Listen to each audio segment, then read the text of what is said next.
Hello, this is a very brief session to support groups with their NCIL applications. It is not a replacement for what the council have done or the Meet the Funder sessions that I did with the council.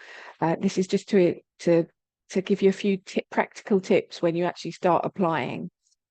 So let's start with the fundraising. Here we go. The traffic light system. So if you've been on some of my training before, hopefully you've seen this.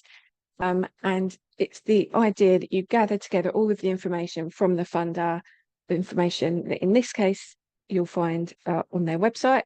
So it will be the guidelines that they've got, the frequently asked questions, the application form itself, and any information you've picked up from going along to sessions with the council or questions that you've asked them. So you will gather all that information in one place, and then you will go through with a highlighter, a red, amber, or green. So I don't have those different colours highlighters myself, but it might just be as simple as a dotted line for red, a wiggly line for amber, double underline for go.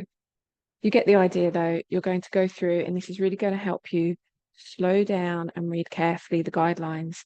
And if there is something that's red and you don't meet that red requirement, a must-have requirement, then it helps you to know that you need to stop applying and, this one is not for you.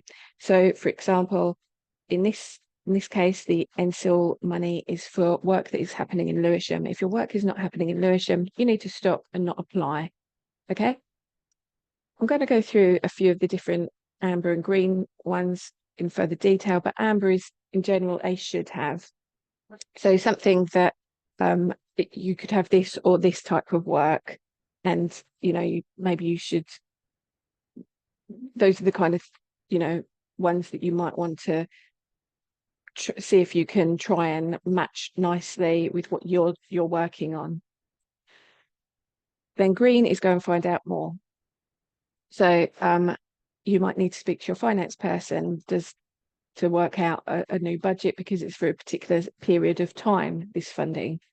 Or you might need to go and find out more evidence for one of your questions, such as question 9 on evidencing need. You might need to go and find out more information. So this is really good at the beginning to help you read carefully and to really make sure that you're matching what are they looking for with what you've got. You might want to be tweaking your language so that it matches what the funder, in this case NCIL, is looking for. It's also going to help you at the end, because then when you go through, you've finished your application, you go check through the guidelines where you've underlined things red and double check that you show that you are meeting all of the must-haves and some of the ambers, and that you've answered all of those green go ones. Okay, let's stop sharing for a moment because I want to reshare. I'll just remove that. It's going slower.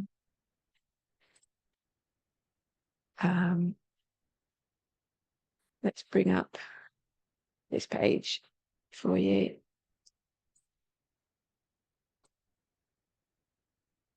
Share. Excellent. So as you can see, this is the council website, and it gives you to download the application guidance. So that's where you'll go to get the guidance, and the FAQs over here. I'm not going to go into the detail of that right now because hopefully you've been to the session with the council and or read this through. But here's the application guidance. And one of the things I just wanted to pick out is an example of a red thing. Is check if the project you wish to deliver is already listed at the consultation. So for me, that would be a big red warning sign. If I've not checked that and I've got something in mind to do, but I've not checked it, I really do need to make sure that I've checked that. So that was one of the red ones. Is it already being proposed? Now, another one of them was, here we go. Say if you've got you want to apply for £50,000, and you're expecting all of the money from NCIL. In broccoli, there's £46,409.69. So therefore, you would need to have in mind how you're going to get the rest of that money. And you would not apply to NCIL for more than the amount that they've got available. You would need to instead apply to them for a certain amount and then fundraise. And when you're judging how much to apply for, just remember you're not going to be the only group applying in broccoli. So that's a real judgment call as to how much you think you could apply for. And that is based partly on how much do you need and how much you'll be going to other groups too for that. That was discussed in some of the Meet the Funder sessions, so I won't go into that further, but it's just an example of,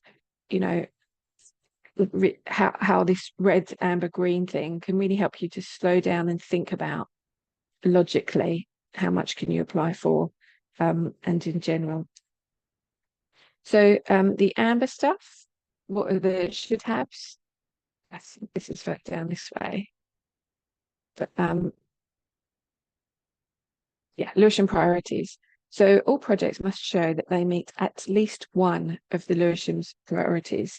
And so this is an amber because it's not that you have to meet all of them. It's not a must-have. You don't have to be cleaner and greener and a stronger local economy and children and young people and safer communities. It's all, one of these.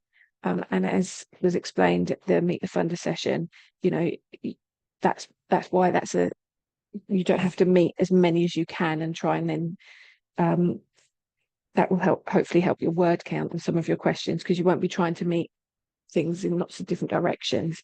You will just be able to focus on the one that you really need. So that was amber. So we've done the red, amber. Now we're onto green. And if you need to go and find out some more, you might want to check out the frequently asked questions. I'd highly recommend that. If it's not in the guidance, it's not in the FAQs, you can then go and ask the council. So this is really good. Some funders, you don't have that ability to phone them up, but in this case, yes, you've got that ability to go along to a meeting with them and or phone them up.